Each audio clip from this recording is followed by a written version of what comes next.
గత 15-20 సంవత్సరాలుగా తీవ్రమైన దైవావేశముతో ఖండించే, గద్దించే, బుద్ధి చెప్పే ఒక అంశాన్ని ప్రభు నా హృదయంలో ఉంచారు. చక్కగా అందరము పరిశుద్ధ గ్రంథాలు తెరిచి ఎజ్రా గ్రంథము 9వ అధ్యాయం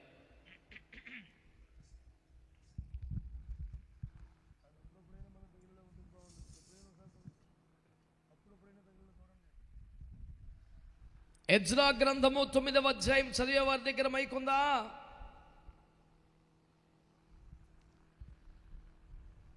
మూడవ వచనాన్ని చదవండి.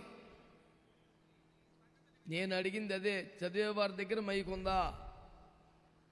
నేనంతా ఫుల్ క్లారిటీగా ఉంటాను. అయ్యోమయ్యో గందరగోళం మన దగ్గర అవకాశం ఉండదు. ఇక్కడ 20-30 మైకులు ఉన్నాయి. చదివే వాళ్ళకి ఎవరికి ఇవ్వన్నానా?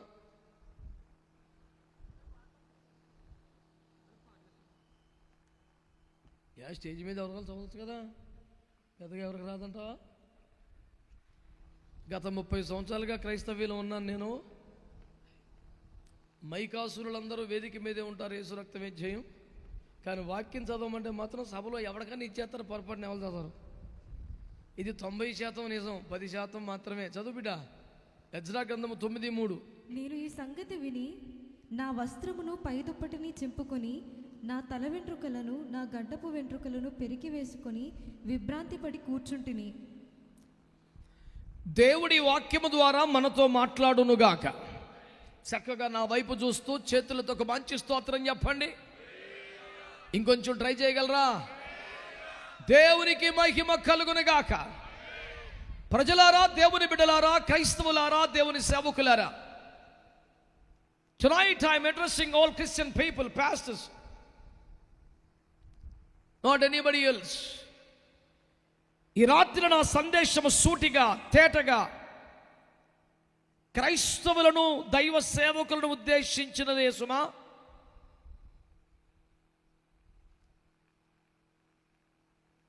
ఈ రక్షణ సువార్త ఉజ్జీవ సభలలో గత 2 రాత్రులు సువార్త ప్రకటించి ఉంటారని, ఈ రాత్రి ఉజ్జీవము కొరకైనటువంటి ఉపదేశమని మరి ప్రభువుని అడిగాను. ఉజ్జీవం అనే మాటకు అర్థం ఏమిటంటే బ్రింగింగ్ బ్యాక్ టు లైఫ్. చనిపోయిన దాన్ని మరలా బ్రతికించడం.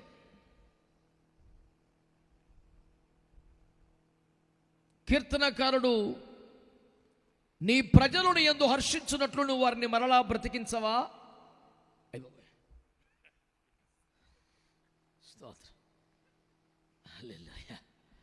అని వ్రాసిన చోట will you please revive your people అని అంటాడు బైబిల్లో. అంటే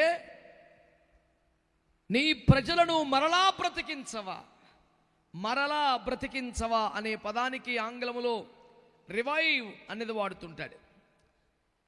కనుక the very meaning of the word revive is to bring back to life. తిరిగి జీవములోనికి మళ్ళీ ప్రాణం రప్పించడమే ఉజ్జీవం. కోల్పోయిన జీవం, కోల్పోయిన అభిషేకం, కోల్పోయిన ప్రాణం మరలా సమకూర్చబడితే అదే ఉజ్జీవం అంటే. ఉజ్జీవం అంటే ఉత్సాహపూరితమైన వాతావరణంలో జరిగే ఓ సంతోషభరిత కార్యక్రమం కాదు. ఎవడైనా బేభత్సంగా స్పీడ్గా పాట పాడేస్తే, టెంపో పెంచేసి చెత్త కొట్టేస్తే దాన్ని ఉజ్జీవం అంటారు చాలామంది. చాలా ఉజ్జీవంగా జరిగిందండి ఇది. సో ఉజ్జీవం is not breaking down the tables and drums and all. It is nothing but breaking down your own heart. సొంత హృదయమును పగలగొట్టుకొని దేవుని పాదములకు మీదికి తిరిగి వచ్చుట ఉజ్జీవం అనే సంగతిని నేను జ్ఞాపకం చేస్తున్నాను. బిడ్డలారా, నా వైపు చూస్తూ వింటున్న ప్రజలారా, ఎజ్రా అనే దైవజనుడు, తానొక శాస్త్రి, తానొక యాజకుడు, తానొక లేఖికుడు,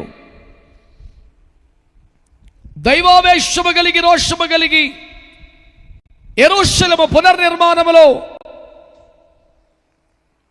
దేవుని మందిర పునర్నిర్మాణములో, దేవుని సేవ పునఃస్థితి స్థాపన చేయటములో నెహెమ్యాతో కలిసి కీలకముగా వాడబడిన గొప్ప దైవజనుడు. మందిర నిర్మాణ కార్యక్రమాలన్నీ, ప్రాకారం యొక్క నిర్మాణ భారం అంతా నెహెమ్యా భుజాన వేసుకుంటే, పునఃప్రతిష్ఠ చేయబడ్డ మందిర యాజక సేవల భారమును ఎజ్రా భుజాన వేసుకోవడాన్ని చరిత్రలో మనం చూస్తాం. నేపథ్యం అలా ఉంచితే ఓ దినాన ఎజ్రా అనే ఈ దైవజనుడు ఒక వార్తను విన్నాడట. ఈ సంగతి వినగా, చదువుబిడ్డ, నేను ఈ సంగతి విని నా వస్త్రమును పాటలు పాడేటప్పుడు మీరు శృతి చూసుకుంటారుగా, ఇద్దరు కలిసి పాడారు, చెరుకు శృతిలో పాడలేదుగా, అట్టాగే నా శృతిలో చదువు. నేను ఈ సంగతి విని అని అంటే నువ్వు ఈ సంగతి విని అంటే అట్ట శృతి పెట్టు. నేను ఈ సంగతి విని అది నా వస్త్రమును పై దుప్పటిని చింపుకొని నా తల వెంట్రుకలను నా గడ్డపు వెంట్రుకలను పెరికి వేసుకొని విభ్రాంతి పడి కూర్చుంటిని. ప్రియులారా, ఈ మాటలు బాగా ఆలోచించండి. దైవజనుడైన ఎజ్రా అనండి. ఓరి బాబు, ఇంత జనం మాట్లాడుతుంది చప్పగా చిన్నగా ఉంది. గత 2 రాత్రులు చెలరేగిపోయి ఇప్పుడు కలిసిపోయారేంటి? స్వరమెత్తి గట్టిగా స్తోత్రం చెప్పండి. హల్లెలూయా. ఎజ్రా అనే దైవజనుడు ఒక వార్త విన్నట. ఈ సంగతి విని ఉన్న చోటన కుప్పకూలిపోయి జుట్టు పీక్కొని గడ్డపు పక్కలను పెరిగి వేసుకొని బట్టలు చింపుకొని కూర్చుండి ఒక దినమెల్ల ఏడుస్తూనే ఉన్నాడంట. దాని కింది వచ్చినాలలో నేను శ్రమ తీరా ఏడ్చిన తరువాత లేచి అంటాడు.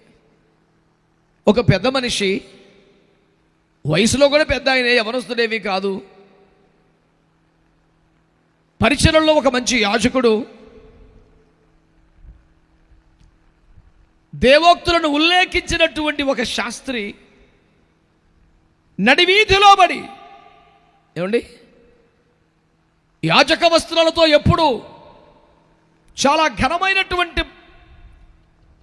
అభివ్యక్తీకరణ కలిగిన వ్యక్తి బట్టలు చింపేసుకొని బూడిద పోసేసుకొని జుట్టు పీక్కొని, ఇంతవరకు సాధ్యమే కానీ గడ్డపు పక్కలను పెరికి వేసుకోవటం అంత ఈజీ కాదు. Very much painful.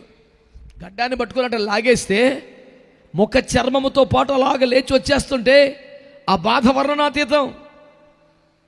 ఎజ్రా అనే దైవజనుడు ఒక సంగతి వినగానే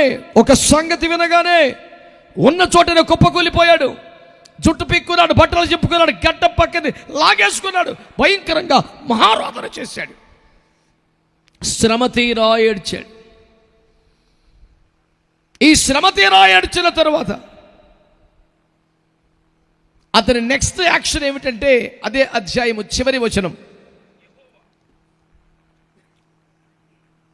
యెహోవా ఇశ్రాయేలీయుల దేవా, నీవు నీతిమంతుడవై ఉన్నావు, అందువలననే నేటి దినమున ఉన్నట్లుగా మేము శేషించి నిలుచుచున్నాము. చిత్తగించుము, మేము నీ సన్నిధిని అపరాధులము గనుక నీ సన్నిధిని నిలుచుటకు అర్హులము కామని ప్రార్థన చేసి తిని. దైవజనుడు ఓ అక్షరం మార్చేశావు. చివరి పదం ఏమిటో చూసుకో ఒకసారి. అర్హులము కామని అది స్తోత్రం. బిడలారా, మాట మంచిగా పట్టుకోండి. Thank you sir. ఏమంటున్నాడంటే అక్కడ, అయ్యా మేము అపరాధులము, మీరేమో నీతిమంతులు, మీరేమో మహాపరిశుద్ధులు, మేము పాపులం, అపరాధులం. నీ సన్నిధిలో నిలుచుటకు మాకు అర్హత లేదు, నీ ముందుకు వచ్చే ధైర్యం మాకు లేదు, తల ఎత్తి మాట్లాడే స్థాయి మాకు లేదు, మేము అయోగ్యులం, అల్పులం, అనర్హులం, నీ సన్నిధికి రాకూడదు మేము అని ఏడ్చాడు. ఏడ్చిన తర్వాత ఏం చేశాడు? 10వ అధ్యాయం 1వ వచనం. మీరందరూ ఎజ్రా ఏడ్చుచు అది దేవుని మందిరం ఎదుట సాష్టాంగపడుచు పాపమును ఒప్పుకొని ప్రార్థన చేశాడు. ఇంకొంచెం ముందుకెళ్ళండి. ఇశ్రాయేల్లో పురుషులు, స్త్రీలు, చిన్నవారు మిక్కిలి గొప్ప సమూహముగా అతని యొద్దకు కూడి వచ్చి బహుగా ఏడవగా. చాలండి. ఇప్పుడు తలలు పైకెత్తి నా ముఖం చూస్తూ వినండి. మీరు చదివేటప్పుడు బైబిల్ చూడండి, చెప్పేటప్పుడు నా ముఖం చూస్తూ వినండి. చెబుతున్నప్పుడు కూడా ఇంకా తడివేసుకోవడం ఏమిటి? గురుముఖస్య విద్యాలభ్యతే, చూస్తూ వింటేనేమని ఎక్కుద్ది. దేవుని స్తోత్రం. పోన్లే. ఈ యొక్క సీక్వెన్స్ అంతా మంచిగా వినండి. ఎజ్రా గారికి ఒక సమాచారం వినబడింది. ఆ వార్త వినగానే ఏమైంది? కుప్పకూలిపోయి భయంకరంగా ఏడ్చి బట్టలు చింపుకొని జుట్టు పీక్కొని గడ్డ పక్కన కూడా పెరికేసుకొని శ్రమ తీరా ఏడ్చాడు. ఏడ్చిన తర్వాత మందిరం దగ్గరికి వెళ్ళాడు. అయ్యా, నీ దగ్గరికి రాలేవు, నీ ముఖం చూడలేవు, నువ్వు మహానీతిమంతుడు, పరిశుద్ధుడివి, మేము అనర్హులం, అయోగ్యులం, అల్పులం, పాపిష్టులం, నీ దగ్గరికి రాకూడని వారమని ఏడ్చాడు. ఏడ్చిన తర్వాత మళ్ళీ ఏం చేశాడు? యెహోవా మందిరములోనికి కాదు, యెహోవా మందిరపు వీధిలోనికి వచ్చి అక్కడ సాష్టాంగ పడుస్తూ అయ్యో పాపులమయ్యా, తప్పు చేసేసామయ్యా, మా వల్ల నేరం అయిపోయిందని గోల పెట్టి ఏడుస్తున్నాడు. ఆగలా. ఇశ్రాయేలు ప్రముఖులను, పెద్దలను, పురుషులను, స్త్రీలను, అందరినీ రప్పించాడు. కానీ ఎవరిని గుళ్ళోకి రానివ్వట్లా. అందరిని యెహోవా మందిరపు వీధిలో అనండి. పెద్ద పెట్టుబడి ఏముందా మొక్క చెప్తాకి అనండి. యెహోవా మందిరపు వీధిలోనికి రప్పించి వారి ఎదుట ఈ దైవజనుడు సాష్టాంగ పడతా, ఏడుస్తా, గోల పెడతా ఉన్నాడు. వాళ్ళందరినీ ఆ పని చేయమంటున్నాడు. ఇశ్రాయేలు ప్రముఖులు, పెద్దలు, పురుషులు, స్త్రీలు, పిల్లల వ్యత్యాసం లేకుండా ఈ దైవజనుడైన యెజ్రాతో పాటుగా మందిరపు వీధిలో పడి రోడ్డు మీద జనమందరూ పోయే వచ్చే చూస్తుంటే రొమ్ము కొట్టుకుంటే అయ్యో మేము పాపులమయ్యా, అయోగ్యమయ్యా, తప్పు చేసేసామయ్యా, నీ చెంతకి రాకూడని వారం, నీ మందిరంలోకి వచ్చే అర్హత కూడా కోల్పోయిన వారం అని ఏడుస్తున్నారు. చిన్నపిల్లలతో మొత్తం అందరు వీధులు బడి గోల పెడుతున్నారు. ఈ లోపది వర్షాకాలం అంట. వర్షం స్టార్ట్ అయింది. వర్షం స్టార్ట్ అయితే ఎవరైనా అప్పటికైనా మందిరంలోకి తీసుకెళ్ళాలి కదండి. తీసుకెళ్ళా. చూడండి, ఆ 10వ అధ్యాయంలో 9వ వాక్యం చదవండి. యోధా వంశస్థులందరూ, బెన్యామీయులు అందరూ ఆ 3 దినములలోగా యెరూషలేమునకు కూడి వచ్చిరి. అది 9వ నెల. ఆ నెల 25వ అదేనండి దినమున జనులందరూ దేవుని మందిరపు వీధిలో కూర్చుని గొప్ప వర్షము చేత తడియుచు ఆ సంగతిని తలంచుకొనుట వలన వణుకుచుండిరి. స్తోత్రం చెప్పండి. ఇదంతా కూడా మన రెగ్యులర్ ప్రసంగాల్లో తగిలే వచ్చినాం కాదు కదా అయ్యగారు. కొంత ఫెమిలియర్గా ఉండదు, పర్లేదు. కానీ విషయం ఏమిటంటే అక్కడ అందరూ వీధిలో పడి ఏడుస్తున్నారటండి. ఈలో వర్షం మొదలైపోయింది. తడిసిపోతా చంటి పిల్లలు, ఆడపిల్లలు వణుకుతున్నారట. ఈ అయ్యగారు మాత్రం కూట ముగించలా. ఏ అయ్యగారు? యెజ్రా గారు. ఎడవండి, వరద పెట్టండి, పశ్చాత్తాపడండి అన్నాడు. మన వర్షం వచ్చేస్తుంది. పిల్లలకు కూడా సెలవు లేదు. గుడి తలుపులు తీసిపోయి గుళ్ళకి వెళ్ళంటారు అంటలా. ఏడవో, మొర పెట్టో, పశ్చాత్తాపడో, ప్రార్థన చేయి అంటున్నాడు. మీరు చదివితే ఓపికగా 10వ వచనం, 11వ వచనం అవంతా కూడా వర్షము చేత ప్రజలు తడిసిపోయి గజగజ ఉనికిపోతుంటే ఈ అయ్యగారు కూడా తడుతూనే ఉన్నాడు. వర్షము ద్వారా వస్తున్న నీరుకు పోటీగా ప్రజల కన్నీరు ప్రవహిస్తూ ఉంది. ఇంత బీభత్సమైన శుద్ధీకరణ కూడికి నిర్వహించిన యాజకుడు చరిత్రలో ఎవరు లేడు. ఆయన పేరు యెజ్రా. దేవునికి స్తోత్రం. ఇక ఏడవనిచ్చి మెల్లిగా ఓపిక చేసుకుని యెజ్రా గారు ఇలాగూ ప్రార్థన చేయటం మొదలుపెట్టారు. 13వ వచనం.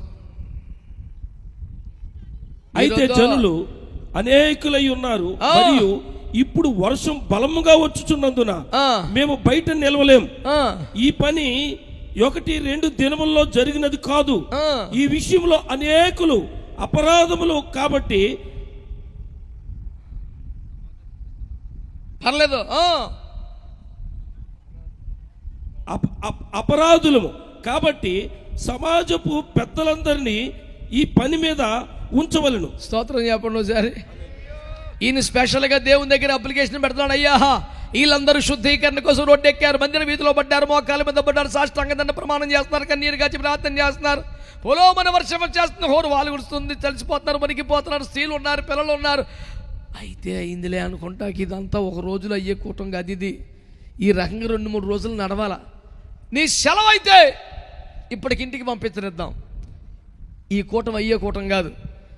ఇంకొన్ని దినములు ఇలా జరగాల్సిందే. వాళ్ళందరూ సాష్టాంగ పడాలి, వారందరూ కన్నీరు గార్చాలి, వారందరూ మొర్ర పెట్టాలి, వారందరూ శుద్ధీకరించుకోవాలి. అట్టయితే కానీ కుదరదు అని అంటున్నాడు. ఎవరో? యెజ్రా. ఇప్పుడు అందరూ కూడా చక్కగా నా వైపు చూస్తే జవాబు చెప్పండి. ఒక సంగతి వినగా యెజ్రా ఉన్న చోటనే కుప్పకొనిపోయి చుట్టు పీక్కొని గట్టపు పక్కలను లాక్కొని బట్టలు చింపుకొని శ్రమ తీరా ఏడ్చాడు. ఏడ్చిన తర్వాత మందిరపు వీధిలోకి వెళ్ళి మందిరపు వీధిలో సాష్టాంగపడుతూ, ప్రభువా నీవు మహాపరిశుద్ధుడు నీతిమంతుడు గనుక మేము పాపులము గనుక నీ వద్దకు రాకూడని వారము, మందిరంలోకి వచ్చే ధైర్యం మాకు లేదు అని ఏడ్చాడు. ఇశ్రాయేలు పెద్దలను, ప్రముఖులను, స్త్రీలను, పిల్లలను అందరినీ సమకూర్చాడు. అందరూ మందిర వీధుల్లోకి వచ్చి మందిరపు వీధిలో రోడ్డు మీద సాష్టాంగపడి మా తప్పు అయిపోయింది బాబుయో అని ఏడుస్తున్నారు. ఈలోపు జోరు వాన ప్రారంభమైపోయింది. వర్షం అధికమైపోయి చంటి పిల్లలు కూడా గజగజ వణికిపోతుంటే అప్పుడు మెల్లిగా ఎజ్రా గారు మైకందుకొని, యేసయ్యా ఈ కూడిక ఒక్క రోజులో అయిపోయేది కదా, ఈ శుద్ధీకరణ కూడా ఇంకా ఉండాలి ఇల్లు, కానీ వర్షం ఎక్కువైపోతుంది, మీ చిత్తమైతే ఈ ఆడపిల్లల్ని చిన్నపిల్లల్ని నెలనిద్దాం. ఇది అప్పుడే 2-3 రోజులు జరగాల్సిన కూటం కదా, తడిసిపోయినారు చంటి పిల్లలు. ఇశ్రాయేలు ప్రముఖులు, పెద్దలు ఈ రీతిగా పశ్చాత్తాపడాల్సిందే. 2-3 దినాల దాకా అందరూ శుద్ధీకరించుకోవాల్సిందే అని మొరపెడుతున్నాడు. ఈ మొత్తం వ్యవహారం అంతా మీరు చూశారు. ఇందులో అసలు ఏం జరిగింది? ఎందుకింతగా గోలబెట్టేస్తున్నాడు దైవజనుడు? ఇశ్రాయేలు సమాజంలో ప్రముఖులు, పెద్దలు మొదలుకొని చిన్న పిల్లల దాకా అందరినీ మందిర వీధుల్లోనికి తీసుకొచ్చి సాష్టాంగ దండ ప్రమాణము చేయించి మోకాల మీద వేయించి కన్నీళ్లతో, పశ్చాత్తాపంతో హోరున కురుస్తున్న వర్షానికి మించిన కన్నీటి ప్రవాహం ఆ సభలో, వీధిలో పారేలాగా శుద్ధీకరణ కూడిక ఏర్పాటు చేశాడే. అంతగా ప్రలాపించినా ఇది క్లియర్ అయ్యింది కాదు. కొంతకాలం మీరు శుద్ధీకరణ కూడికలు పెట్టుకోవాల్సిందే అని గోల పెడుతున్నాడే. ఎందుకు? ఏం జరిగింది? జరిగిన పాపం, ఘోరం, నేరం ఏమిటి?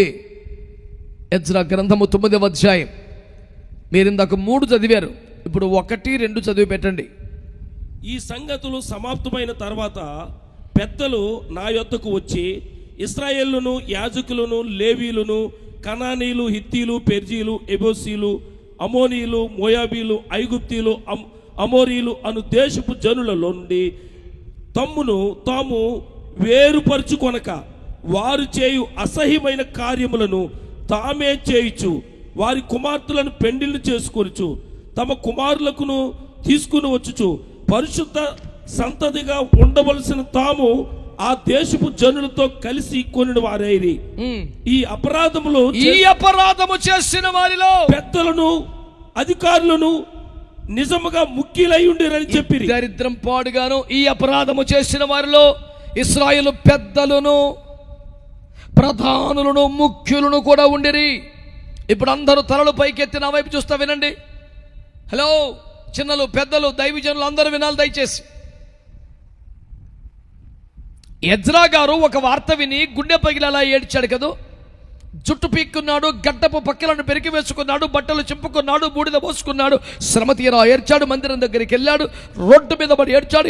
ఇశ్రాయేలు సర్వ సమాజాన్ని రప్పించాడు. పురుషులేమి, చిన్నపిల్లలేమి, స్త్రీలేమి వర్షములో భయంకరంగా తడుస్తున్నప్పటికీ కూడా శుద్ధీకరణ కూడిక ముగించగా మొరపెట్టు, పశ్చాత్తాపడు, కన్నీరు గార్చు, ఏడవండి అని గోలబెట్టి ప్రార్థనలు చేయించాడు.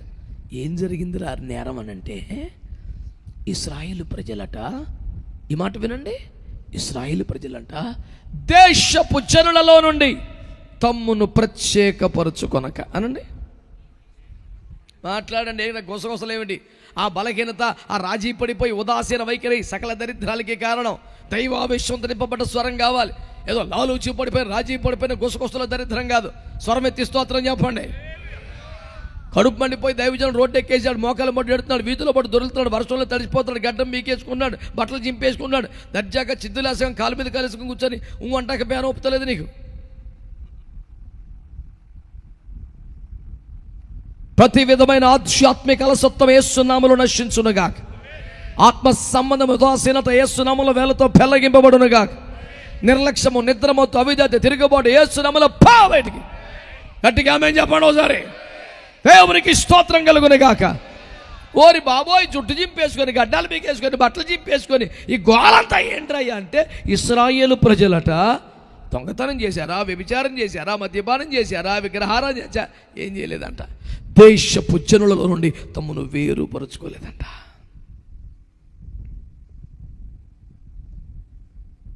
నేటి క్రైస్తవులకు, నేటి సంఘ పెద్దలకి, నేటి పాస్టర్లకి, ప్రసంగికులకి అది అసలు పాయింటే కాదు. ఇప్పుడు టూ మచ్గా చేయకపోతే దిన ఈడొకడు మా ఫ్యాన్ మీద దొరికాడు, ప్రతిదాన్ని చేతస్తు పడి తయారయ్యాడు.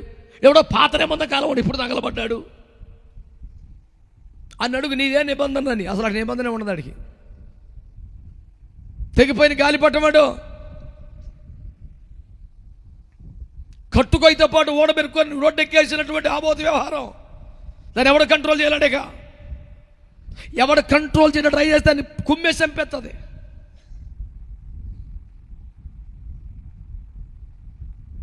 నువ్వు పాత నిబంధన అంటున్నావు, నీకున్న కొత్త నిబంధన అని చెప్పు. కల్వరి కొండ మీద యేసు ప్రభు చేసిన నిబంధనలోకి వచ్చావా? ఏ నిబంధనతో వచ్చావు నువ్వు? దేవునితో నిబంధన చేయాలంటే బల్యర్పణతో చేయాలని 50 కీర్తన 4వ వాక్యం చెప్తుంది కదా. బల్యర్పణ చేత నాతో నిబంధన చేసిన వారు నా యుద్ధకు సమకూర్చమని చెప్పాడుగా. నువ్వు ఏ బల్యర్పణ చేత నిబంధన చేసావు చెప్పు. పాత నిబంధనలు నువ్వు పాటించింది ఏంటి? పాటించకపోయినా నీ తరపున యేసు ప్రభు పూర్తి చేసింది ఏంటి? నీకు వదిలేసింది ఏంటి? అసలు నీకున్న క్లారిటీ ఏంటి? ఏముండదు. ఇడికి చిన్న డైలాగ్ తెలుసు సండే స్కూల్ టైంలో, పాత నిబంధనలు అన్నీ మనం చేయవలసి వచ్చేది, యేసు ప్రభు అన్నీ చేసేసాడు. వీడికి ఏమర్థమైంది? మనం ఇంకేం చెయ్యక్కర్లొద్దు, బలాదూరు తిరగొచ్చని అర్థమైంది వీడికి. ఈ సిగ్గుమాలిన భావజాలం తీవ్రంగా ఖండిస్తున్నాను యేసుక్రీస్తు నామములో. దమ్ము రోషం క్వాలిటీ ఉన్న ఆమె నిలబడాలా. కలిసిపోయి రాజీ పడిపోయిన సౌండ్ కాదు. దేవునికి స్తోత్రం కలుగునుగా. ఏముంటుందండి వాక్యం? ఏముంటుంది? ఈ అపరాధము చేసిన వారిలో ఇశ్రాయేలులో ముఖ్యులు ఉండిరి. ఓరి బాబు, ఇంతకీ ఏంటి అపరాధం? ఏ దేశద్రోహం చేశారు? ఏ భయంకరమైన వ్యభిచారం చేశారు? ఏం కాదు, దేశపు జనుల నుండి తమను వేరుపరచుకోవాలి. అసలు ఆ వేరుబాటు జీవితం బాధే లేదుగా, ఆ ప్రత్యేకించబడి జీవితం బాధే లేదుగా, కలిసిపోవటమేగా. ఎవడు పడితే ఆడితే, ఎక్కడ పడితే అక్కడ, ఏది పడితే అది రాసేసుకో, పూసేసుకో, దోచేసుకో, దాచేసుకో. పాపిష్టి క్రైస్తవ్యం మారు మనసు పొందాలి కదా.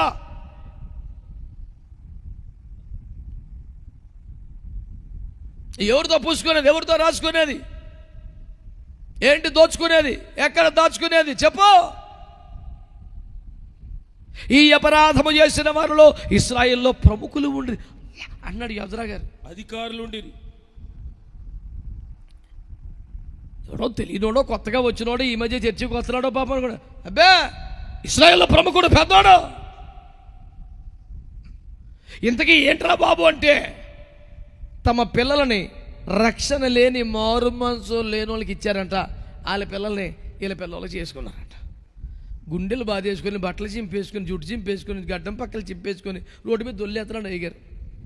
ఆయన దొలుతూ కాదు, ఒక్క నుదులు పెట్టల. వర్షం వచ్చేసి తడిచిపో వెనుకుపోతుంటే చిన్నపిల్లలకు వదిలిపెట్టా, ఏడో పత్తాకి ఇంటికి పోతావు ఒకలై.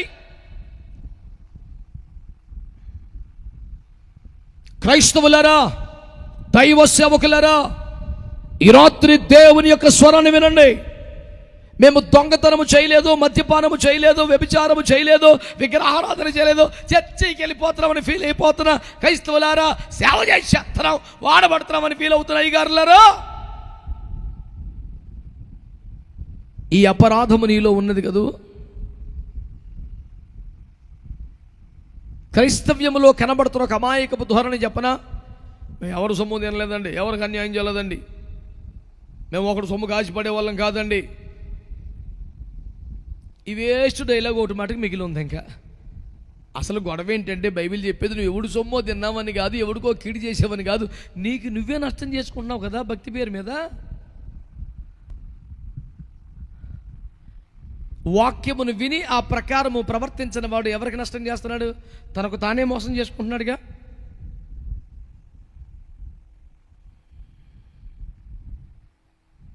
ఈ రోజున ఉంటున్న దేవుని ప్రజలారా, క్రైస్తవ్యులంతా రోడ్ల మీదకి రావాల్సిన పాయింట్ ఏంటో తెలుసా? బహిరంగ శుద్ధీకరణ కూడికలు అనండి. మనకేంటి బహిరంగ సువార్త, అంతరంగ శుద్ధీకరణ కూడిక మన సిస్టమ్ ఇదేగా. గుల్లబడి ఎడితే బయటకు వచ్చిన తర్వాత మరి ప్రభువును బట్టి మేము అందరమును పరిశుద్ధులమును రోజులని యాజక సమూహమును ఉన్నాము కనుక అని మనకు దానికి వాయిస్ మాడ్యులేషన్, చిన్న మెయింటెనెన్స్, చిన్న ఎక్కువ ఇవన్నీ తగిలించి బేపత్యం చేసేయటం రోడ్డు ఎక్కితే చేసిన సోకుజాలేక. దేవుని వాక్యం చెబుతుంది, నడి వీధిలోకి వచ్చి శుద్ధీకరణ కొడుకు పెట్టారు. మందిరపు వీధిలో గుర్తుపెట్టుకోండి ఈ మాట. యాజకుడు కూడా గుళ్ళోకి పోట్లా, ప్రజలందరూ వీధిలోకి వచ్చేసారు. రొమ్ము కొట్టుకుని ప్రలాపించి సాష్టాంగపడుతూ దండ ప్రమాణం చేస్తూ ఏడుస్తున్నారు. అయ్యా మేము అపరాధులమయ్యా, మా వల్ల తప్పు జరిగిపోయిందయ్యా, మేము వల్ల చేయకూడదు, తప్పే, ఇంతకీ చేసింది ఏంట్రా నాయన అంటే వారు దేశపు జనులలో నుండి తమను తాము వేరుపరచుకోలేదు, ప్రత్యేకించుకోలేదు. ఈ మాట దిక్కులు పిక్కటిల విధంగా ప్రకటిస్తున్నాను. క్రైస్తవులు వేరుపాటు జీవితము సాధన చేయకపోతే మహాపాపం అది.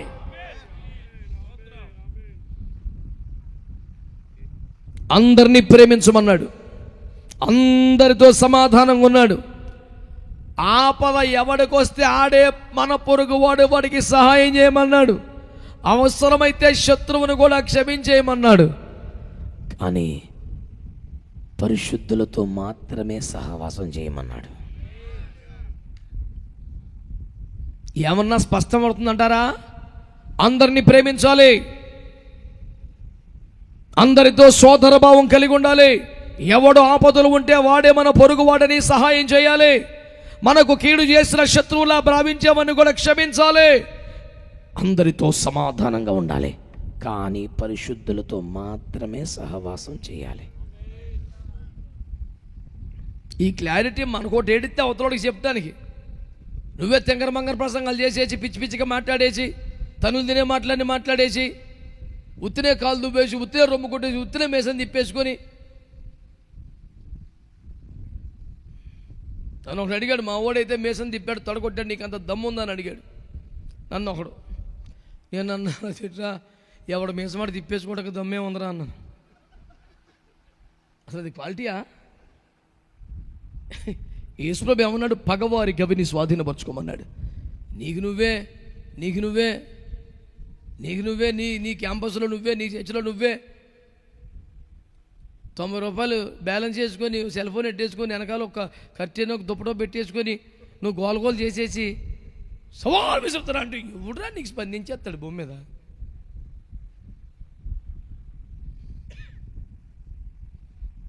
చిల్లర పనులు, చిన్నపిల్లల పనులు మానేసి సరైన శుద్ధీకరణ కొట్టడానికి రండి. ఇద్దరు ముగ్గురు ఆమెను అన్నారు, సగమంది ఇంకా చూస్తున్నారు. నా ఇంకా స్తోత్రం చెప్పరే. నేను మరలా పిలవబడాలని, ఛాన్స్ మళ్ళీ పోకూడదు, ఒకసారి కేకెత్తి 10 సంవత్సరాలు మనమే స్పీకర్గా ఉండాలని దుష్ట దుర్మార్గ ఎత్తుగడలతో సీట్లో ఖర్చు పేసే బాపుతుండే కాదు. ఇదే లైఫ్లో ఆఖరి అవకాశం అనుకొని చెప్పేసి చచ్చిపోతాకి రెడీ అయిపోతాను ఇప్పటికప్పుడే. అడెవడో ఆత్మ సంబంధమైన కాను శరీరక సంబంధంగా మాట్లాడే పిచ్చి పిచ్చి తీసుకొచ్చి ఒక సభకి అధ్యక్షుని పెట్టారు, నా సభకి. ఆడు మారు మనసు లేనోడు, ఆడికి డైలాగులు కొట్టడం, చెరుకులేటం, సరదాలు పడుతుంది తప్ప అసలు ఆత్మీయత లేదు ఆడికి. ఆడేమన్నాడంటే ప్రసంగానికి ముందు, త్వరగా ముగించువారు ధన్యులు, వారు మరలా పిలువబడుదురు అన్నాడు. నేను మైకి పట్టుకొని, నేను ఇంకెప్పటికీ రాకూడదు అంటున్నాను కాబట్టి ఈ రాత్రి వదలను, కుదురుగా కూర్చొని నువ్వు వినరా ఫస్ట్ అన్నాను. ఖచ్చితంగా మీటింగ్ అంటే మైకి పట్టుకుంటే ఒక జోక్ వేయాలి, పెళ్ళి అంటే కొన్ని పనికి మేల కొంటి జోకులు వేయాలి. ఈ దరిద్రం, ఈ చెత్త క్రైస్తవుల నుంచి పోవాలి. ఫస్ట్ పెళ్ళి అంటే పనికి మేల జోకులు వేయాలా, కితకితలు పెట్టాలా? ఎవడవరా నువ్వు? పెళ్ళైనా సావైనా నువ్వు దైవజనుడివే. పరిశుద్ధపరచాలి, సిద్ధపరచాలి రాకడికే. పెళ్లి ప్రసంగం అనగానే అన్నం జావ అయిపోవచ్చు, కూర మాడిపోవచ్చు, గిన్నెలు సొత్తపడిపోవచ్చు. నర్మై పనికి మేల మాటలు. ఈ చెత్త డైలాగులు వేసుకుంటూ కొంపలో ముసలు బోడు మంది వచ్చారు ఖాళీగా. నువ్వు సేవకుడివి, పిలువబడ్డవాడివి, ప్రతిష్ఠించబడ్డవాడి. ఏ వాక్య పునాదుల మీద కుటుంబం కట్టబడాలో, ఏ ఉపదేశ క్రమాల్లో గోడలు కట్టబడాలో, ఏ పైకప్పు నడిపింపులోకి రావాలో, ఏ దినుసులు కొంపలు ఏడవాలో అదేడు.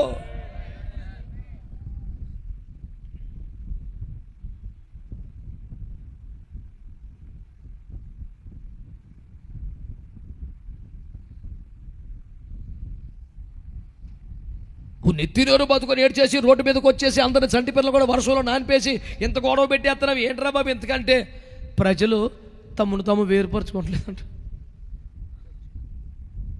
అంటే వేరుబాటు జీవితం లేకపోవటం ఎంత పెద్ద పాపం. ఇలాంటి పాపం చేసిన వాళ్ళు ఇశ్రాయేలు ప్రముఖులు ఉన్నారండి. ఇంతకీ ఏమిట్రా పాపం అంటే వేరుపరచుకోవట్లేదంట. అమ్మాయి ఎంబీబీఎస్ అండి, అబ్బాయి ఎంబీబీఎస్ అండి, అబ్బాయి ఇంజనీర్ అండి, అమ్మాయి ఇంజనీర్, బాబు టీచర్ అండి, పాప టీచర్ అండి. మరి ఇద్దరు స్వత్త కూడా ఒకలాగా ఉంటారండి. రే అసలు బాప్తిజం ముందే పట్టరా నువ్వు?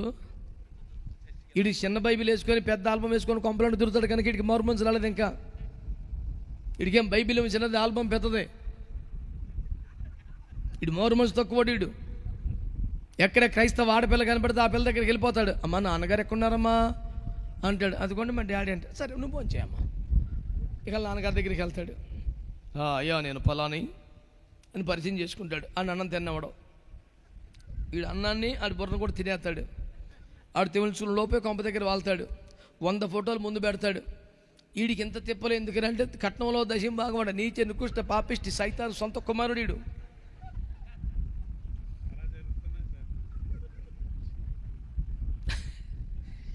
జరగని ఎందుకు చెప్తాను సార్, పేనం పోయిన అబద్ధం చెప్పను. నా దగ్గరున్న సమస్య ఏంటంటే అబద్ధం ఆడలేను, నిజం దాసలేను. దాంతో తిప్పలు వచ్చేస్తాను. మా వాళ్ళందరూ అంటారు, అని నీకు ఎందుకన్నా వదిలేయచ్చు కదా అంటారు. తమ్ముడా మీరందరూ వదిలేసి నేను కూడా వదిలేసి తెలగరా? స్తోత్రం. ఈ ఒక్క పాయింట్ మీద పోవాల్సి వస్తే పోదాం, ఏం పర్లేదు. ఆ మధ్య ఒకడో నన్ను చంపేస్తాను అన్నాడు. ఫోటో ఇవ్వు నాకు అన్నాను. ఎటకారం అన్నాడు. కాదు మా అమ్మకారమే, ఈ ఫోటో ఇవ్వ అన్నాడు. నువ్వు ఫోటో ఊగిపోతున్నాడు. ఏమి లేదురా, ఇప్పటికైనా వెళ్ళవలసిన పరలోకానికి ఇవ్వాలే తీసుకెళ్ళిపోతానంటే అలాంటి ఫోటో మా ఇంట్లో ఉండాలా అంటే ఆడు ఇట్టు ఊగుతున్నాడు. ఒక మనిషి ఇంకో మనిషిని చెప్పడం ఎంతరా, గుద్దుతే చచ్చిపోతాడు. ఏం పెద్ద ప్యానం, పెద్ద విశేషం కాదు. ఒక కుక్క కూడా ఇంకొని చంపేయగలదు, ఓ పంది కూడా ఇంకొని చంపేయగలదు. కొనకు ఆత్మను రక్షిస్తే గొప్ప సన్నాసి. చంపేద్దాం ఏముంది?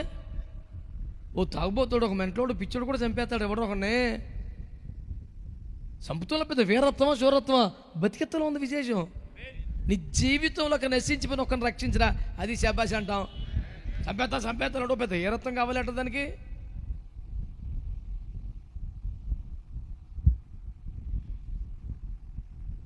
ప్రాబ్లం అర్థమైంది. ఇంతకనే వేరుబాటు జీవితం అనండి అంటలా మీరు సరిగ్గా.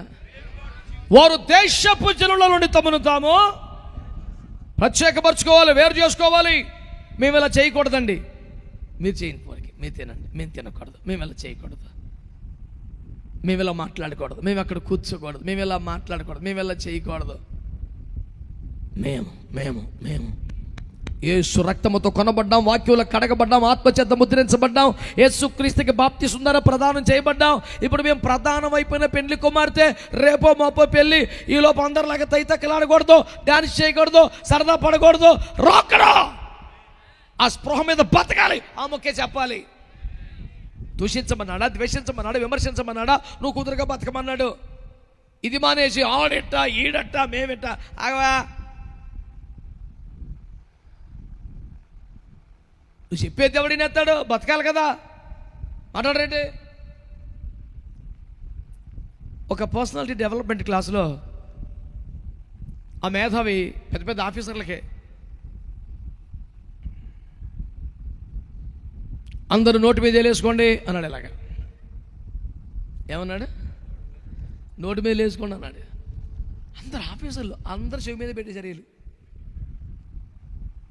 నేను నోటు మీద వేసుకోమని చెప్పాను కదా, చెవి మీద వేసుకుంటా అని అందరూ అన్నారు. వాళ్ళందరూ పెద్దవాళ్ళు ఆఫీసర్లు. అప్పుడు చెప్పాడు, మనం ఎంత బాగా చెప్పినా ఎవడండి సార్, మనం చేసిందే చేస్తారా, కుదురుగా బతకడం అని చెప్పి వెళ్ళిపడింది. ₹1,00,00,000 పాటు 1 నిమిషంలో చెప్పేశాడు. అది పర్సనాలిటీ డెవలప్మెంట్ అంటే. ఓ అరిచేస్తాం కదా అమాయకంగా జపనీ శాస్త్రిలాగా, ఓ ముక్కలో దగ్గర చూడుకోవటం. ఏం విశేషం? అందరు నోటి మీద వేసుకోండి అన్నాడు. అందరు పెట్టేసి చెవులు చేయించుకెళ్ళి. అంటే ఎంత స్పష్టంగా వినబడినా ఎవడు పట్టించుకోడు, కనబడిందే పట్టించుకుంటారా. యేసయ్య ప్రేమ గలవాడో, పరిశుద్ధలో, దేవుని రాజ్యం ఎవడికి ఎక్కదో. నీ బతికి చూపించు. స్తోత్రం చెప్పండి. కుళాయిల దగ్గర కుమ్ములాటలు నువ్వే, తగువతే రోడ్డు మీద నువ్వే, తేడా వచ్చిన ఫోటోల్లో మన ఫోటో ఉంది అక్కడ, ఎక్కడా అన్నీ నాతో చెప్పిద్దాం చూస్తారు మీరు ఒకలో.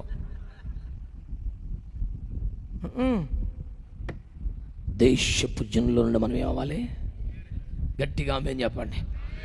ఆదికాండము 1వ అధ్యాయం మొదలుకొని ప్రకటన గ్రంథం 22వ అధ్యాయం దాకా ప్రతి చోట బాహాటంగా, కొన్ని చోట్ల అంతర్లీనంగా కనబడే అద్భుత ప్రత్యక్ష సందేశము వేరుబాటు జీవితం ఒక్కటే.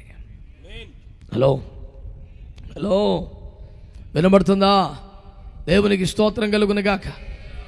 ఉదాహరణకు బైబిల్ తెరిచి మీరు చదవక్కర్లే కానీ సృష్టిలో ఆదికాండ ప్రథమాధ్యాయంలో సృష్టిలో మొదటి దినమున ఏం చేశాడు దేవుడు? మీ అమ్మాయి మొదటి దినమున ఏమి చేశాడు? వెలుగును కలుగజేశాడు. Sunday school better ఇంకానే.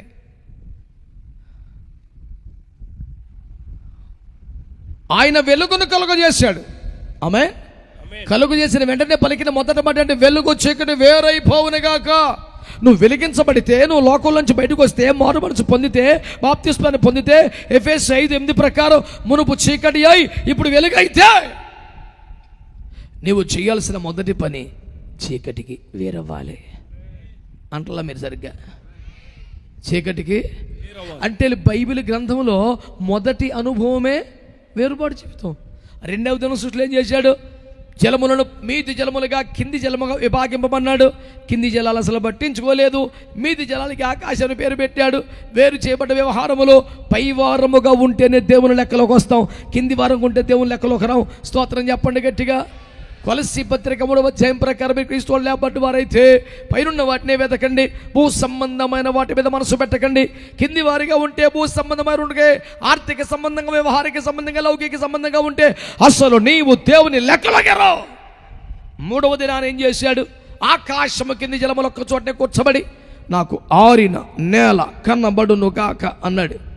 ఆ జలాలను పట్టించుకోవాలా? జలముల కింద నుంచి బయటకు వచ్చి ఆరిపోయిన నేల ఉందే, దానికి భూమిని పేరు పెట్టాడు.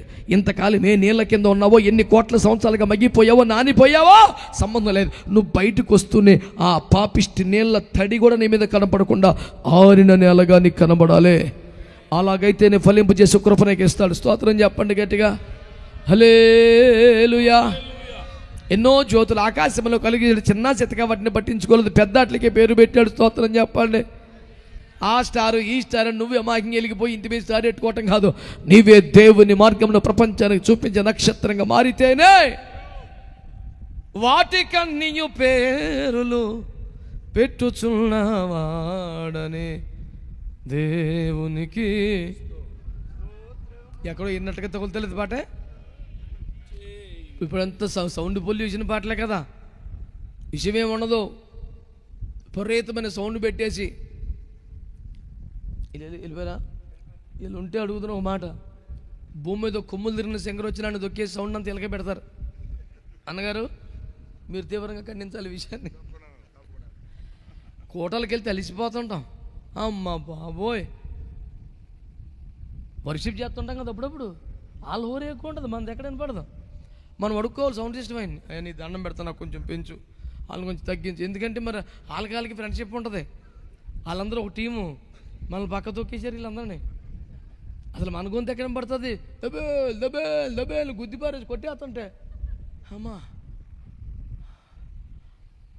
దబిడి దబిడి దబిడి దబిడి కొట్టి తప్పు ఆపేస్తారు కూడా. ఆపేసిన తర్వాత అప్పుడు మనం దేవునికి స్తోత్రం అనాలి. లేదా ఈలోపు మనం కూడా తుఫాన్లు కొట్టుకుపోతాం, ఏముండదు.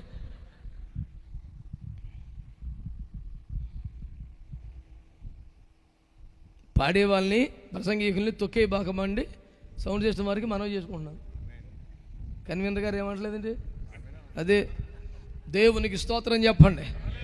హల్లెలూయా. దేవుని బిడ్డలారా శ్రద్ధగా ఈ మాటలు వినాలి మీరు. ఎందరైతే నీతి మార్గమును అనుసరించినట్లు కొందరిని అనేకులను త్రిప్పుతారో వారే ఆకాశ మండలి జ్యోతులుగా ఉంటారా? చెప్పరే గట్టిగా. 5వ దినాన్ని ఏమి నేర్పాడు ప్రపంచానికి? పైకి ఎగిరే వారంగా ఉండమన్నాడు, ఎదిరిదే వారుగా ఉండమన్నాడు. 6వ రోజులు ఏం చెప్పాడు? 6వ రోజున ఏం చేశాడు తెలుసా? ఆయన స్వరూపంలో పోలికలకు వచ్చేయమని చెప్పాడు. చప్పట్లు కొట్టి స్తోత్రం చెప్పండి. కొట్టో మంచిగా దేవునికి స్తోత్రం కలుగునుగా. అరే బైబిల్లో ఫస్ట్ పేజీ అని చెప్తుంది నీకు, వేరైపోమని చెప్తుంది, పైవాడు కూడా అని చెప్తుంది. ఆరిపై కనబడి పాత జీవిత తడిగొండి మీద కనబడి మెమరీ అని జైలు నుంచి రక్షించబడ్డాం కదండి. అంటే అవి చూపిస్తావు కొంతకాలం మాకు. ఆ శాఖ ఆ పోడ తీసేయి, ఆ తడి కూడా కనబడకూడదు నువ్వు బయటకు వచ్చావంటే. మెమరీ మెయిన్ లైన్ చర్చెస్ అంటే అర్థం ఏంటంటే మిగతా వాళ్ళంతా సైడ్ వేసేసాడు వీడు. ఇంకా మిగతా వాడు ఎంత వైరాగ్యంతో ఉన్నా, ఉపదేశంతో ఉన్నా, కన్నీరు గచ్చినా, అభిషేకం పొందుకున్నా ఆడు మెయిన్ లైన్ కాదు, ఆడు సైడు. వీడు ఒకడే మెయిన్. ఒరే నెంబర్ 1 ర్యాంక్ అనేది ఒక సంస్థ ఇవ్వాలరా, నీకు నువ్వు వేసేసుకోకూడదు. టీషర్ట్ కొనుక్కొని ఊటంకి వేసుకొని వేసేసుకుంటే నెంబర్ 1 అవ్వవు. మారు మనిషి పొందులో మట్టికి ఆమె చెప్పండి, చెప్పరే. అవునండి, ఎవరికి వాడికి పెట్టుకుని వస్తాయి కితకితలో. మా నెంబర్ 1 మినిస్ట్రీ, నెంబర్ 1 నువ్వే చేసుకోవటం ఏంటి రంకి? బాధపడితే ఉపయోగం లేదు, బాధపడాలి మ్యాటరు.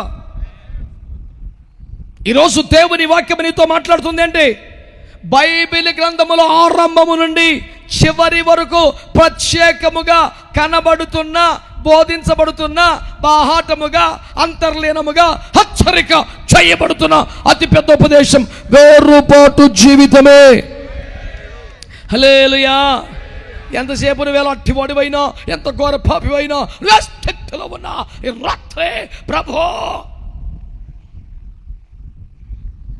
ఆడికెంత నీకెంత, మొత్తం ఎంత?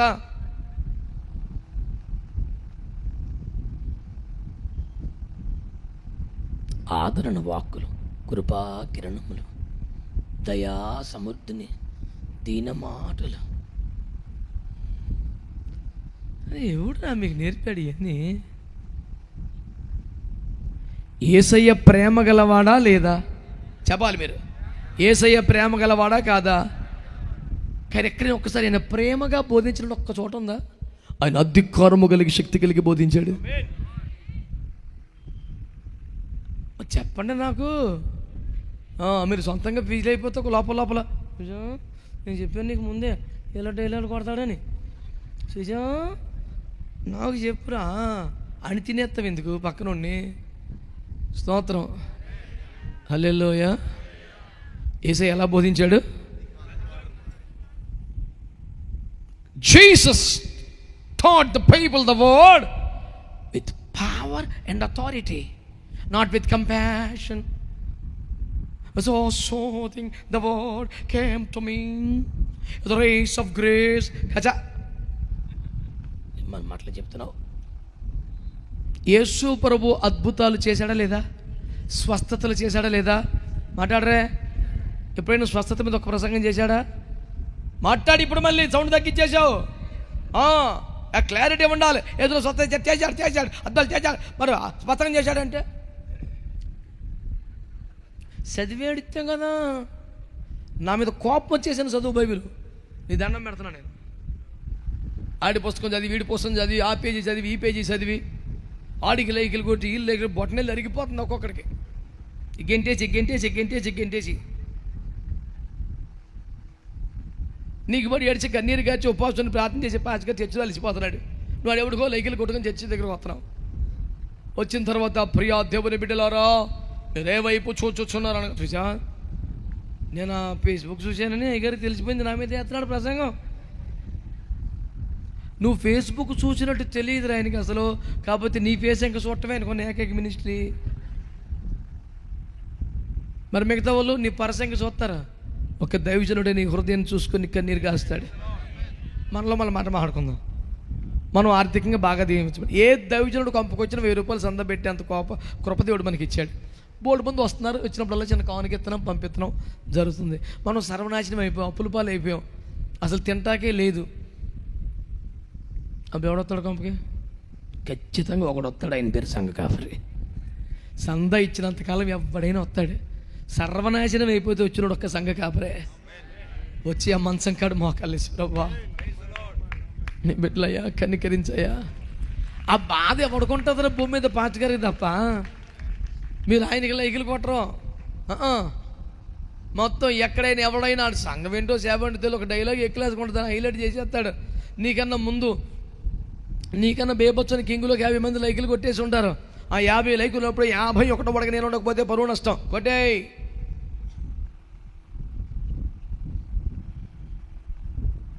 మంచి వాళ్ళందరూ స్తోత్రం చెప్పారా? ఆదికాండము 1వ పేజీలో బోధించబడిన ఉపదేశం ఏంటి?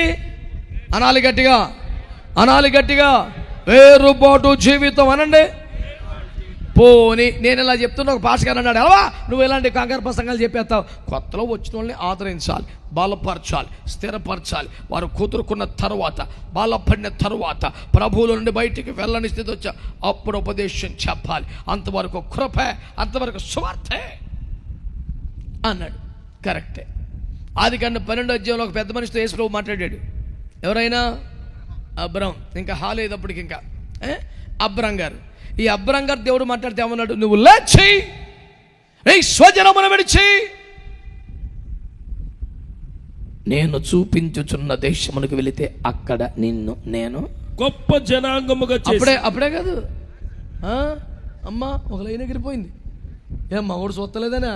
అచ్చి బాబోయ్, స్తోత్రం చెప్పండి. అసలు అక్కడ పాయింట్ ఏంటంటే, అబ్రాం గారికి చిన్నప్పుడు అమ్మ చచ్చిపోయింది, దారిలో నాన్న చచ్చిపోయాడు. ఎలా బ్రతకాలి కాదు, ఎలా చావాలో అర్థం కాక శూన్యులకు చూసి ఏడుస్తున్నాడు. ఆ దుస్థితిలో ఒక స్వరం ఆకాశం పిలిచింది, నా కుమారుడా. ఎవరు బాబు అని చూస్తే ఏ రూపమో కనపడలా, కానీ ఒక స్వరం వినబడుతోంది, నేను నిన్ను సృష్టించిన దేవుణ్ణి. ఏం చేయమంటారు చెప్పండి? నీవు లేచి నీ స్వజనమును, నీ బంధు అందరిని వదిలిపెట్టి, అసలు నువ్వెవరో తెలీదు, నువ్వు ఎలాగుంటావో తెలీదు, ఏ ఊరికి వెళ్తున్నావు ఊరి పేరు చెప్పలేదు, ఎంత టైం పడుతుందో చెప్పలేదు, దారిలో టీఏడిఏ ఇస్తావా చెప్పలేదు, సర్దిగట్టిన దిక్కులేదు, ఛార్జీకి డబ్బులు ఇచ్చిన వ్యవహారం లేదు, వెళ్ళిపోమంటున్నావు. ఇంతోటి దానికి వెళ్ళిపోతానంట, వెళ్ళిపోయాకంట అక్కడ దీవింతాడంట. మరి ఈలోపు ఇంతోటి దానికి అందరినీ వదిలేసి అన్నీ తెంపేసుకొని వెళ్ళిపోవాలంట. ఉన్న ఊరు కన్న తల్లి లాంటిదిరా, అలా వదులుకోకూడదు. నిప్పైనా నీరైనా పుట్టాలంటే ఊరే కదరా అని పెద్దలు చెప్తుంటే వదిలేసి వెళ్ళా అన్నాడు యేసు ప్రభు. మరి అబ్బరం గారికి చిన్నప్పుడు అమ్మ చచ్చిపోయింది, దానిలో నాన్న చచ్చిపోతే ఏం చేయాలా? నా కుమారుడా తల్లిలా లాలించునా అనాలిగా, మోది మీ వచ్చు వరకు అనాలిగా. నువ్వులే అందరూ వదిలేయి, బయలుదేరో. ఉన్న వాళ్ళ నుంచి కూడా వేరైపోమని చెప్పాడా, ఇంకా పూజ చేసుకోమని చెప్పాడా? సౌండ్ తగ్గించారు భక్తులు. దేవునికి స్తోత్రం చెప్పండి. హల్లెలూయా, హల్లెలూయా. ఏమండి, ఎవరిని వదిలిపెట్టాడు చెప్పండి? దేవునికి స్తోత్రం కలుగునుగాక. వాక్యాలు శ్రద్ధగా పరిశీలన చేస్తే దేవుడు అయిపోయింది కదా. నేను చెప్పే సువార్త ఒకటే, వేరుబాటు జీవితమే చెప్పాడా, లేదా బాగా ఆత్మలో బలపడక చెప్పాడా? ఫస్ట్ రోజున చెప్పాడు, నువ్వు నా దారిలోకి వస్తే ఎట్టుండాలి అబ్బాయి, అట్టయితేనే అన్నాడు. స్తోత్రం అనండి. హల్లెలూయా. పర్లేదు కొంచెం, మరి కొంతకాలం బలపడిన తర్వాత ఆ తర్వాత చూద్దామన్నాడా? ఆయన ఎంతవరకు టైం అయితే అంతవరకు చెప్తాం, ఇబ్బంది ఏం లేదు. దేవునికి స్తోత్రం చెప్పండి, చెప్పో గట్టిగా. మన కాన్సన్ట్రేషన్ ఏంటి తెలుసా? వాళ్ళు విగ్రహారాధన చేయలేదు, వ్యభిచారం చేయలేదు, మద్యపానం చేయలేదు, దొంగతనం చేయలేదు, కానీ వేరుబాటు జీవితం లేనందుకు వాళ్ళు మందిరపు వీధిలో పెట్టి, గుళ్ళోకి వచ్చే అర్హత కూడా లేదు మీకని రోడ్డు మీద పెట్టి వర్షంలో తడిసిపోతున్నా ప్రార్థన చేసుకోమని చెప్పాడు. గుండె మీద చేయి పెట్టుకొని చెప్పాలి ప్రతివాడు కూడా, వేరుబాటు జీవితంలో ఉంటేనే క్రైస్తవ జీవితం. దేవునికి స్తోత్రం చెప్పండి. నలుగురితో నారాయణ, కులంతో గోవింద అంటే కొట్టదో, ఏ రోటి కూడా ఆ పాట పాడకూడదో, ఏ ఎండగా గొడుగు పట్టకూడదో. మాట్లాడరా గట్టిగా. ఏ రోటికాడైనా ఈ పాటే పాడాలి, ఏ గొడ కింద చెప్పినా ఆ మాటే చెప్పాలా. దమ్మున్నామేం చెప్పండి ఒకసారి, స్తోత్రం చెప్పండి ఒకసారి. సంఖ్యాకాండము 23వ అధ్యాయం 9వ వచనం చదివిపెట్టిన ఆయన. సంఖ్యాకాండం 23:9. తప్పు కదమ్మా, ఈగర్ మైకులో చదువుతారు కదా. మెట్టలు శిఖరము నుండి అతని చూచుచున్నాను, మెట్టల శిఖరముల మీద నుండి అతని చూచుచున్నాను, కొండల నుండి అతన్ని కనుగొనుచున్నాను. ఇదిగో నీ జనము, ఇదిగో నీ జనము ఒంటిగా నివసించు జనము, అది క్షణములలో లెక్కింపబడదు. చేతులెత్తి ఆమేన్ అనండి. అందరూ చెప్పాలి గట్టిగా. వీళ్ళెవరో రాశికెక్కినటువంటి ఆశీర్వదించబడ్డ జనాంగం కాదు నాయన. ఐగుప్తు దేశం నుండి బయటకు వచ్చి ఆమేనండి, వాగ్దాన దేశానికి ప్రయాణం చేస్తూ ఆమేనండి, ఇంకా గమ్యానికి చేరక అరణ్యములో ఎడారిలో యాత్ర చేస్తూ అనేక సంవత్సరాలుగా కాలి నడకిన చంటి బిడ్డలతో, గర్భిణీలతో, వృద్ధులతో తమ గుడారముల భారమును మోసుకుంటూ అలిసిపోతున్న జనం సార్. ఇల్లు ఇంకా ఒడ్డుకి ఎక్కలేదు వీళ్ళు, ఎడారిలో ఉన్నారు. మెట్టల శిఖరాల మీదకి వచ్చి 7 కొండల మీద 7 బలిపీఠాలు కచ్చి ఇంటి బంగారం తీసుకొని చెప్పించేద్దాను కూటం పెట్టాడు ఒకడు. ఎవరో బిలాం. ఆ కొండల మించి లోయలో మైదానంలో ప్రజలు చూశాడంట. ఎలా ఉన్నారు తేరగిల్లు చూస్తే, మెట్టల శిఖరముల మీద నుండి వారిని చూచుచున్నాను, కొండల మీద నుండి వారిని కనుగొనుచున్నాను. ఇదిగో ఆ జనము ఒంటిగా నివసించనము, జనములలో లెక్కించబడరు. కొట్టు గట్టిగా చప్పట్లో సారి. డబ్బు లేకపోతే లేకపోయినా, మన్నా పడితేనే తిండి, బండలో నొత్తేనే నీళ్ళు, తిండి లేదు, నీళ్ళు లేవు, జానుడు భూమి లేదు, సర్వస్వం కోల్పోయారు. 430 సంవత్సరాలు బానిసత్వం. వాగ్దాన దేశానికి వెళితే స్వాస్థ్యాలు పంచిచ్చితే కొంప గోడు దిక్కులేరు బతుకు అయినా సర్వము కోల్పోయిన ఒంటిగా నివసించే జనములు లెక్కించబడలేదా? దేవుని కొరకు ప్రత్యేకించబడ్డవారు. వారిని బట్టి స్తోత్రం చెప్పండి. హల్లెలూయా. ఎస్తేరు గ్రంథం 3వ అధ్యాయం 8వ వచనం చదవండి. పరిగెత్తాలి, పరిగెత్తాలి, పరిగెత్తాలి.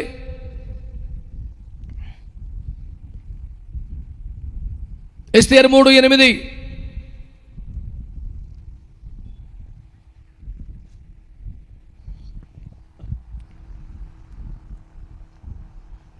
అంతటా చదవండి. హామాను అషేరోషుతో చెప్పినది ఏమనగా, మీ రాజ్య సంస్థానములో అన్నిటిలో ఎందుండు జనముల్లో ఒక జాతి వారు చెదిరి ఉన్నారు.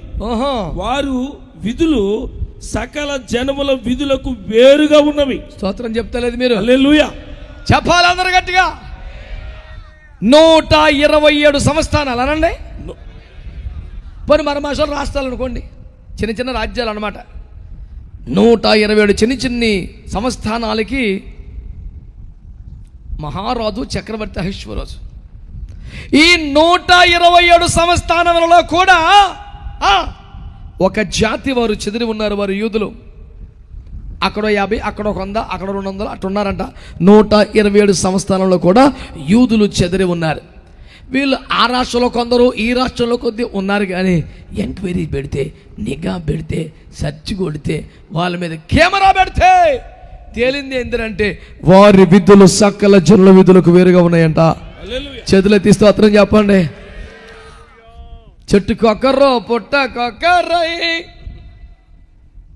చెదిరిపోయారు. వారి భక్తి చెదిరిపోలా, వారి విశ్వాసం చెదిరిపోలా, వారి తీర్మానం చెదిరిపోలా, వేరు బాటు జీవితపు సమర్పణ చెదిరిపోలా. ఎక్కడ పడున్నా మీ నాన్నగారు ఎక్కడ? మా నాన్నగారు ఆ రాష్ట్రంలో ఉండిపోయారండి. మరి మీ బాబాయ్? మా బాబాయ్ ఈ రాష్ట్రంలో ఉన్నాడండి.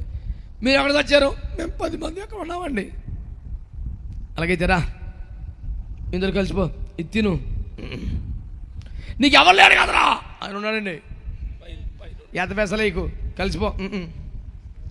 కుదురుతలేదు ఎవరితోని. స్వదేశము పోయింది, స్వరాజ్యం పోయింది, స్వతంత్రం పోయింది, జైలు పాలైపోయాం. చెప్పకూడదు తినాలి, ఏం పెడితే అది అంటారు. చచ్చటికి ఒక్కలా పడుకుంటారు అనుకుంటే చచ్చే ఇది తింటే అపవిత్రం అయిపోతున్నాడు పెద్ద మంచి. అలవాట్లేదునో నాకు పడదనో మానేసానో ఎవడో ఒకరు చెప్పచ్చు కదా. చిచ్చి ఇది తింటే అపవిత్రం అయిపో, ఆ ఒక్క పాయింట్ మీద చంపేస్తాడు కదరా. నీకు ఇందుకినంత గొడవ? ఆ పాయింట్ మీద చచ్చిపోటాకని రెడీ. చిచ్చే నేను రాజీభవన్ అంటాడు పెద్ద మనిషి. ఏదో విధంగా గెటాన్ అయిపోవాలి, కలిసి వెళ్ళిపోవాలి రా, కాల ప్రవాహంలో దొరికిపోవాలి. ఎందుకు రా సపరేట్గా సపరేట్గానే ఉండాలా? మాట్లాడతలేదు ఎవడనే. దేవునికి స్తోత్రం చెప్పండి. ఇదిగో నేను చెప్తున్నాను కదా, పొయ్యి ఆర్పేసిన తర్వాత అట్లు పోతే రావు. ఆ పెనం హీట్ మీద ఉండాలి. చల్లారిపోయిన కొడితే ఇదే సావు మాకు. స్తోత్రం చెప్పండి. మాట్లాడి గట్టిగా. మా పిల్లోడు ఒకడు మొన్న ప్రసంగం ఇచ్చాను. అడిగి పిల్లోడే అడే క్లాస్ అని పాడి చెప్పి నేను రాసుకున్నాను. పిల్లోడాడు అరే చెప్పరాని ఇచ్చాను అడిగి. అయ్యో బాగా నేను అడే చెప్పా ఎవరు వాడుకుంటాడు నుంచో ఆ నుంచో పెడితే మరి అన్నయ్య ఉన్నాడండి, నీకు కంగారు వచ్చేస్తుంది కానీ ఒక పాట చెప్తున్నానండి. ఒక గిన్నె అండి పొయ్యి మీద ఉందండి, సలసలు మరిగిపోతుందండి, ఒక గిన్నె పక్కన ఉందండి, ఏగలు దేని మీద వెళ్తాయండి అని అన్నాడు. ₹1,00,00,000. నేను నిలబడి చప్పట్లు కొట్టాడు. ఆ షాక్ తిన్నాను. మండే పాత్ర మీద ఈకలు అలవండి, నీకు ఎందుకు పద్దాక సోదరులు వస్తున్నాయి, నువ్వు చల్లారిపోయావు అని దిగిపోయాడు. అసలు కుర్ర పాడైపోయింది. ఒరే నీ దగ్గర మామూలు ఉపదేశం లేదు, రారా నువ్వు నెక్స్ట్ కూడా నువ్వే స్పీకరు, ఏసు రక్తం ఏం చేయి. అయ్యి బాబా అని నీ ఉండగా నేను వెళ్ళిపోతాను కానీ నువ్వు చెప్పరా. నీ దగ్గర దేవుని మాట ఉంది, అది ప్రజలకు ఉపయోగపడుద్ది. ఒకవేళ నేనే అడ్డైతే నేను పోతాను రా, నువ్వు మాట్లాడు. దేవునికి స్తోత్రం కలుగునుగా. ఆ ఒక్క మాట నన్ను ఎంత ప్రభావితం చేసి, అలా అబ్బా ఎంత చక్కని ఎంత సింపుల్ ఉదాహరణ నేను సంవత్సరాలు నేను చెప్పలేకపోయానరా, ఎంత బాగా చెప్పాడు ఈడని మురిసిపోయాను. ఆయన ఎంతగా నేను అభినందించానంటే ఆ డైలాగ్ టైప్ చేసి దాని కింద ఆడి పేరు రాసి పలానా కోటంలో చెప్పాడు నేను విన్నానని రాసి స్టేటస్లో పెట్టా, అన్ని గ్రూపుల్లో పెట్టేశా. ఆడికి అయ్యి బాబా అన్నయ్య ఎందుకలా పెట్టావని అంటే, తప్పు చేశానేమో నా కోసం ప్రార్థన చేయాలంట. అలా కాదని నర్మయ్య, దేవుడు నీకు ఇచ్చాడు అది, నీకు ఇచ్చిన ప్రత్యక్షతలో నా ఖాతాలో వేసుకునే బుద్ధి నాకు లేదు, అది నీదే. మాడుబడు నా దగ్గర రక్షణ పొందిన వాళ్ళు ఉన్నారు, ఆత్మను పొందిన వాళ్ళు, అభిషేకించిన వాళ్ళు ఉన్నారు, నాకన్నా మంచి వాడబడుతున్నారు. అది ఎంతో గర్వకారణం కదా, ఎంతో సంతోషం కదా. అదెవడో అమాయకమైన భాష గారు ఒక నా దగ్గరకు వచ్చాను, అన్నా యేసు ప్రభు ద్వారా తండ్రికి ప్రార్థన చేయాలని డైరెక్ట్గా యేసు ప్రభు అంటే తండ్రి ఫీల్ అవుతాడు కదన్నా అన్నాడు. యేసయ్యా నీకు స్తోత్రం అంటే తండ్రి ఫీల్ అవుతాడని ఈడు ఫీల్ అయిపోతున్నాడు ముందు. ఆడికి ప్రార్థన కాదు 5 అధ్యాయం తీసి చూపించాను, చూడరా అంటే అక్కడ తండ్రి దేవుని సింహాసనము దాసీనుడి ఉండగా గొర్రె పిల్ల వచ్చి తండ్రి చేతులను గ్రంథమును తీసుకుని ఒక్కొక్క ముద్ర విప్పుతుంటే తండ్రి సమక్షంలో కుమారుడను గొర్రె పిల్లకి 24 పెద్దలు సాష్టాంగ దండ ప్రమాణం చేసి వీళ్ళని పక్కన పెట్టి కిరీటాలు పక్కన పెట్టి పడిపోయి, గొర్రె పిల్లను అర్హుడువు యోగ్యుడువు, తండ్రి సమక్షంలో కుమారుడు పరలోకలు ఆరాధించబడుతున్నాడు. అయ్యో అయితే పర్లేదంటామనే అడిగి ఇంకా డౌటే. కుమారుని ఆరాధిస్తే తండ్రి అసూయతో నోరు నొక్కేసుకున్నాడు. చూసావా నువ్వు సుప్పనతోడు దుర్మార్గుడు వల్ల ఫీల్ అవుతావు, ఆయన ప్రేమ గల తండ్రి తన సమక్షంలో తన కుమారులు ఘనపరచబడితే సంతోషపడతాడు ఆయన. ఆత్మీయ తండ్రి ఎవడైనా అలాగే ఉండాలి. దేవునికి స్తోత్రం చెప్పండి. పాస్టమ్మ గారి కడుపులోనేమో ప్రవక్త ఉన్నాడు, విశ్వాస కడుపులో లోకరక్షకుడు ఉన్నాడు. మరి పాస్టమ్మ గారు ఫీల్ అయిపోయిందా? ఏమిటి లేని వాడు ఉన్నట్టుగా పిలిచి వేస్తున్నామలో వీళ్ళిద్దరు మారిపోదురు కాక అంద ఆమెనంట ఊరుగా. నువ్వు ఏం మారిపోవాలా? ఈ గర్భములోని రక్షకుడు నాలోనికి వచ్చి ఈ ప్రవక్త టు ట్రాన్స్ఫర్.